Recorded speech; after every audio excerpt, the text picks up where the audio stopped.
So sorry about that. Welcome to part two of Office Hours from December 13th. Let me explain what happened. So, what happened was in the middle of the stream, the power went off to our neighborhood.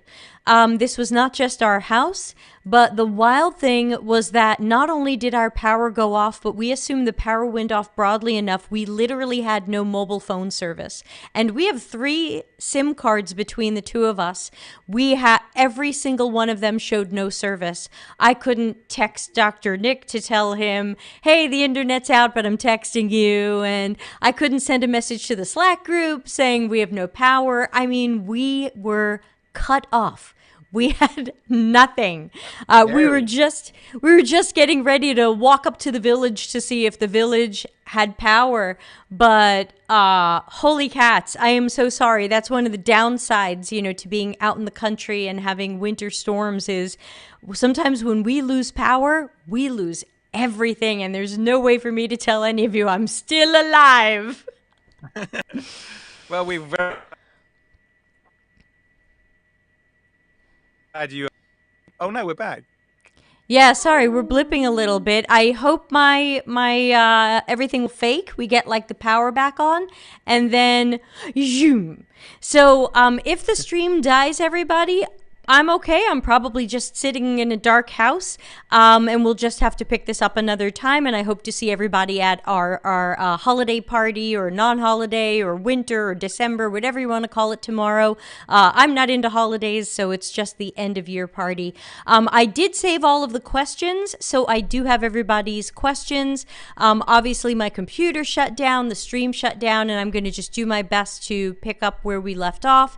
It looks like there's a couple of private anonymous questions that came in some minutes ago. We'll add those to the list. Sorry, you will be at the bottom of the list. But we will try to pick up where we left off. So Nick, let me see, where the hell were we? We were talking about positive and negative things. And I think I'm just going to pick up, there's really nothing positive. So I think I'm just going to pick up with the next question, if that's okay with you. Yeah, please do. Yeah, it hurts. It burns. All right. So, attempting to pick up with the next question, this was, what's the best advice you have for someone who just finished a UX bootcamp and is searching for their first UX role? Okay, so I've literally just written a LinkedIn article on this because I get asked this. I'm sure Debbie gets asked this. I'm sure our colleagues get asked this every day on LinkedIn. All lovely people asking great questions, but the same question.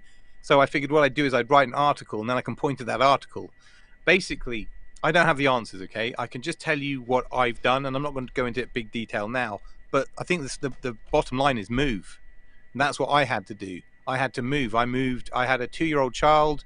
I moved from London, northwest London, where I've lived most of my life, down to Bournemouth, which is on the south coast of England.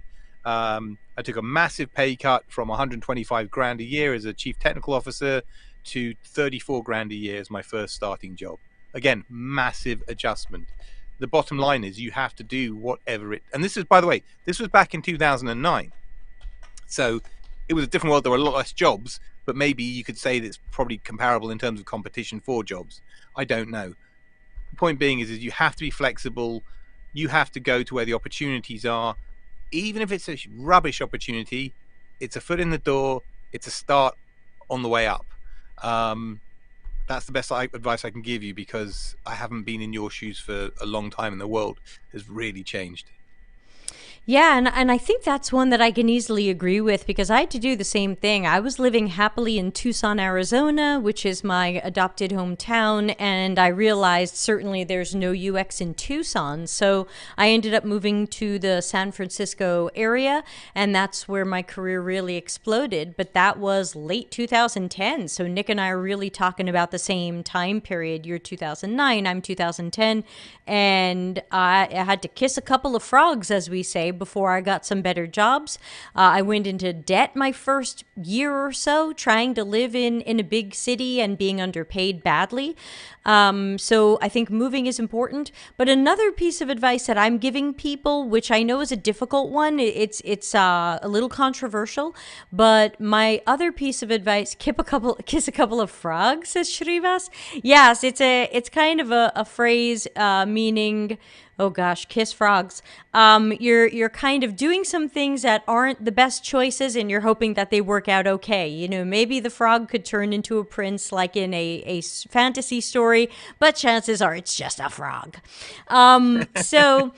My other advice that I'm giving people who are looking for that first job, because this is absolutely the worst time I've ever seen in my life to try to find your first job in UX, is to have a bit of a heart-to-heart with yourself and make sure it's really the right career move for you. Make sure it's what's burning in your heart. Make sure it's UX or bust, because UX is a messy job. It's a messy career. It's not stable. It's not always great paying. It's not always rewarding.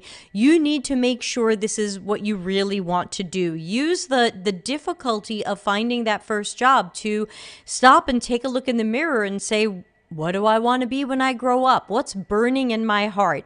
If it's UX, then you just have to keep pushing and sacrificing and trying until you get somewhere. If it's not UX, best to know that as soon as possible.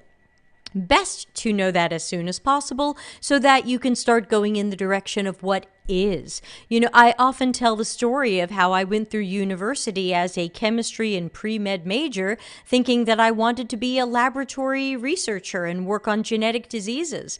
That eventually I had to look in the mirror and say, that's noble, that sounds great, but that's not a match to me, and I don't think I would be happy doing that for the next 70 years.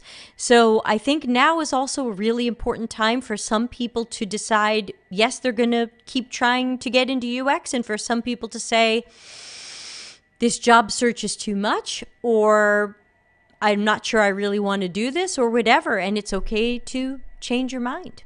So there you go. Let me just read something to you very quickly, okay? I'm reading from my own article right now. Caveat: given the challenging careers that many UXers have, you also might want to consider whether you really do want to work in UX at all. If you're not genuinely passionate about users, you will struggle through the dark times and heavy lifting. You need to be tough to be a UXer on many levels, and if the passion isn't there, your mental health will take a massive hit and it won't be fun. The UX skill set is broad and deep, which makes learning UX a long and stressful apprenticeship. It is very rewarding on many levels, but do not overlook the time, effort, and personal investment needed to get there. Yeah, and you have to remember there's a lot of sales pitches out there that said, hey, just take this boot camp or online course and you're going to get your first job, and that hasn't been true in years. Yeah. So, yes, you know, I mean, just be careful. I think I wouldn't be doing what I've done. That's the cold truth. If I didn't have a mortgage and a family to support, I would have left my practice, because I can't practice it the way that I want to. I have to spend my life earning top dollar fixing other people's problems instead of using all of my experience to do really excellent, amazing next level work.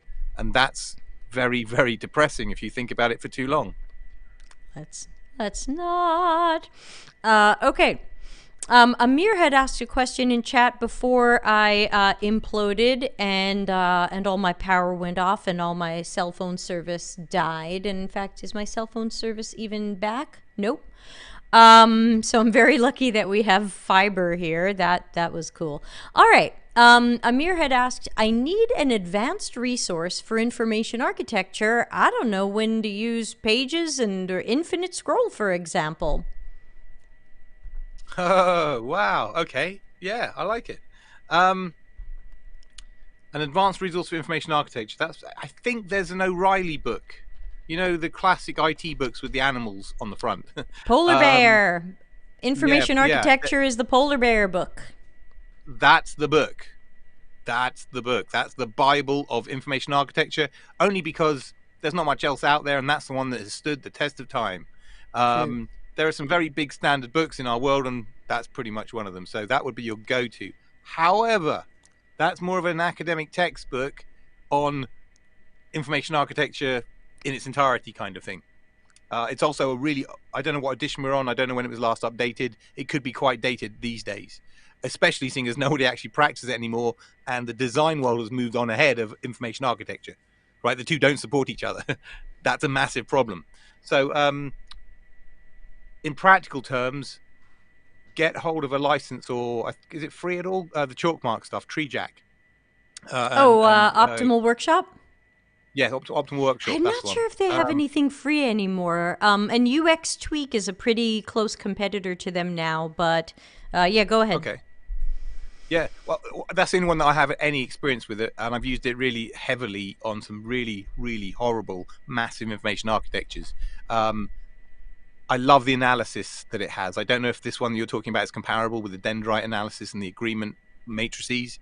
That's the massive power in IA tooling, in that if you've ever done a card sort, which I kind of hope you haven't, they're really horrific to analyze. They're horrible. So using these tools actually is one of these cases where using a tool is way better than doing it by hand. It's like a calculator for IA, if you know what I mean. So if you've got a comparable one that Debbie's suggesting, great. Just get familiar with it. Get familiar with the process. Get familiar with trying to sort an IA out. Take somebody else's IA and try. Oh, my printer just my printer just turned on and off, but the power didn't seem to go out, so I'm completely confused. But it definitely was frozen. Yeah, good. I wasn't sure if I should leave and come back. I'm glad I did, kind of thing. I don't even know anymore.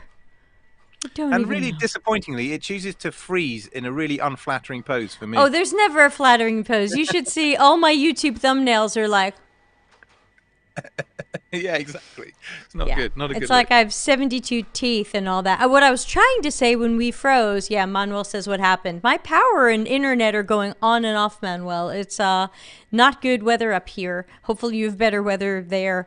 I was trying to say that with respect to different specific solutions, should this be a paginated thing? Should this be an infinite scroll? Some of that is just going to have to be learned through usability testing. You prototype it, you have your target audiences complete a task or attempt to complete a task, and you see which one works better for their needs, their task, their perceptions, their priorities. So I can't say, oh yes, always infinite scroll or always pagination. I think you have to take a look at it's you know, like so much in what we do, it depends. So don't be afraid to try some of these different designs and take them to prototyping and usability testing and see what's working better